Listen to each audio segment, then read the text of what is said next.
سمير بدعيدة، عضو اللجنة المركزية، رئيس لجنة الرقمنة بحزب جبهة التحرير الوطني.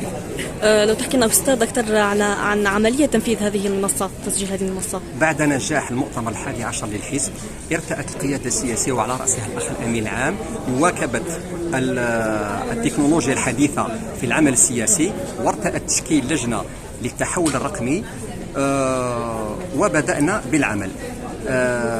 درنا مع مشاورات للهيئات المختصة، ولكن في الأخير لجأنا إلى المهندسين الجزائريين الشباب، وهم مناضلين في حزب التحرير الوطني.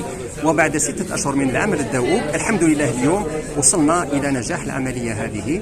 واليوم حضرت معنا التسجيل الإلكتروني الأول للأخ الأمين العام وبعض إطارات الحزب، والعملية متواصلة في استراتيجية العمل التحول الرقمي على مدى 3 سنوات، نقوم بها مرحلة بمرحلة، وفيها عدة إيجابيات. أولا تسهيل الوصول المناضلين أو المواطنين إلى الانخراط في حزب جبهة التحرير الوطني، والتواصل السريع ما بين المناضلين بالقاعدة والقمة وبين القاعدة والقمة، الحصول على المعلومات وكل المعلومات الرقمية من اجتماعات وإدارات ونصوص تنظيمية، القانون الأساسي والنظام الداخلي والتعليمات، كلها يكون لما يتم التسجيل وقبول التسجيل للمواطنين أو المنخرطين الذين يعيدون انخراطهم يكون عندهم حساب شخصي في هذه المنصة. معناها كل مناضل يكون عنده حساب شخصي ويكون عنده رقم تعريفي وطني يستمر معه طول حياته.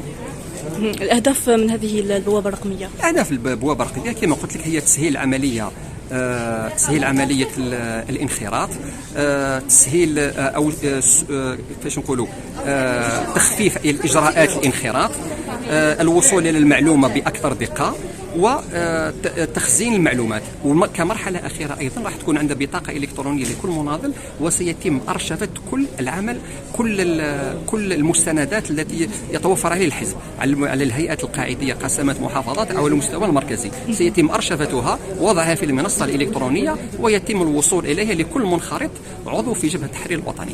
شكرا.